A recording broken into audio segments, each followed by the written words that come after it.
Wakati serikali ikiendelea kuweka mipango yake, matukio ya mauaji mkoani Pwani yamekuwa yakijitokeza mara kwa mara, ambapo tukio la hivi karibuni ni la Jumanne ya wiki hii la watu wawili waliouawa na mwingine kujeruhiwa, huku polisi wakiwashikilia watu wawili kwa tuhuma za mauaji ya viongozi wawili wa kata ya Mchukwi ambao ni afisa mtendaji wa kata na wa kijiji.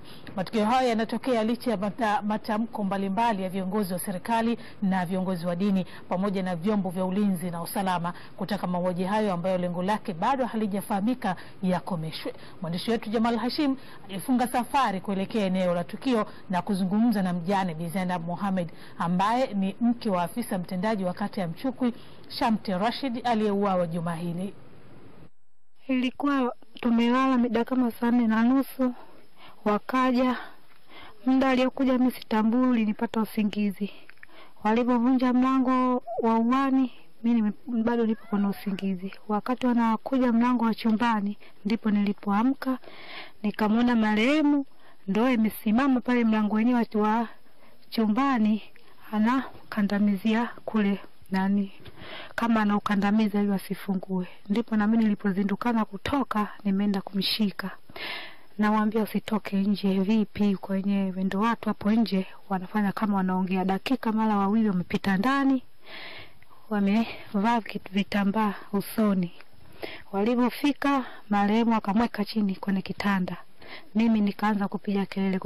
Akanambia hapo hapo kaa chini. Mimi nikakaa chini.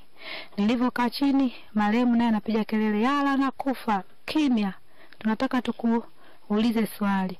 Ukilijibu swali hilo sisi hapa hatukuui. Marehemu hakuweza kuvumilia kukaa. Ni swali gani aliuliza? Wala swali yani nimwambia tunataka tukuulize swali, ukiweza kulijibu hatukuui. Swali yenyewe hawakuwahi kuliuliza marehemu, akaipo yeye hakulisikiliza swali, anapiga kelele tu, yala nishakufa. Marehemu akajinyanyua pale kitandani, akaipo wanamwambia sasa mlango naye atoke nani nje pale. Alipotoka nje sasa mlango wa chumbani yeye alipogombea kaangukia pale kwenye ukumbi wa kati. Wale wote wanayomshika walipodondokea pale ndo wanamfilinginya. Na mimi nikanyanyuka nilipokaa, nikafungua mlango wenyewe wa chumbani, nikatoka, nikafua. Wale ndo wanaye pale katikati kwenye ukumbi, wote wawili wamemuinamia. Huko naye analalamika tu kelele. Mimi ndipo nikafungua mlango wa uani, natoka nje na kimbia, nasikia simama hapo. Mimi nikaipo, sikujali, sikusimama, nikakimbia, nikapita kwenye mikorosho mpaka kwenye nyumba ya jirani yangu, ndo nikaenda kuanguka uani. Nilipoanguka uani huko nyuma ndo nasikia bunduki zinapigwa. Nikatoka, nikaondoka mbele, nikaenda ndani, nikawekwa. Nikakaa ndani. Sikuweza ndani kujivumilia, nikatoka tena. Nikapita na kimbia paka kwa shemeji yangu. Kwenda nimepiga kelele. Nikamuelezea, akanambia tondoke. Nilipotondoke tukaja paka Gongoni huku.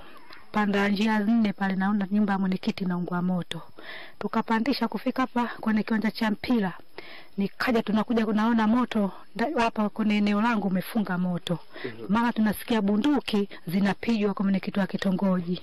Pamoja na yote yao, labda ulisikia wale wanataka nini? Wale hawana chochote, yani walivyomuuliza hivyo yeye hamna tena alichojibu, ndipo asemi na yeye anapiga kelele tu. Marehemu hakujibu chochote, yeye anapiga kelele tu. Marehemu ukusikia wamemuuliza nini? Hawakumuuliza. Baadaye alipomuuliza hivyo marehemu hajasema, na wao ndo wanaye tu, hawamuulize chochote. Ambia hapa tuambie, aseme, anapiga kelele tu. Maana yake mimi na ya nyuma nilivyokimbia ya nyuma sijayasikia tena. Na ilikuwaje? Mtoto nilimwacha ndani kitandani kalala. Lakini huyo mtoto badala ya kuchoma nyumba, naona waliingia ndani wakamtoa huyo mtoto, wakamsukumizia maeneo ya huku kwa bibi yake. Kwa kutokana na mtoto umri aliyokuwa na mwenyewe, akiamka anafungua mlango wa chumbani wa pale wa uani, hawezi kufungua, anakuwa ananita. Ndio naenda namfungulia. Sasa kaepo ile mtoto kitandani, walienda wakakibeba, wakamtolea nje, wakamweka maeneo ya kumsindikizia huku. Ile mtoto akaja kwa bibi yake, akaepo ule mlango anaushikashika. Bibi mtu anasema, umekuja huku? Mara anaita bibi mtu akaifungua mlango, akampola mjukuu, akaingia naye ndani. Ndipo mtoto akamuuliza nini? Mama hayupo, baba hayupo.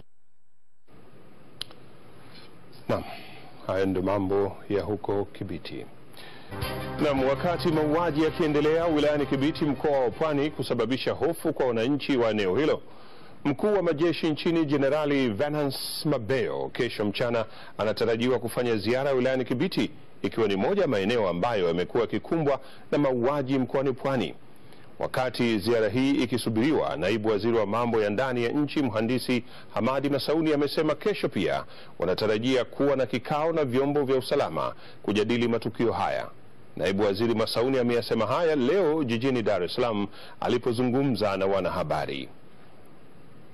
Kwa pamoja katika mambo ambayo tunataka tuyazungumze kwa undani ni swala hilo pia.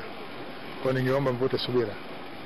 Baada ya tutakapokuwa tumemaliza kikao chetu, tutakuwa na wigo mpana zaidi wa kuweza kulizungumzia hili.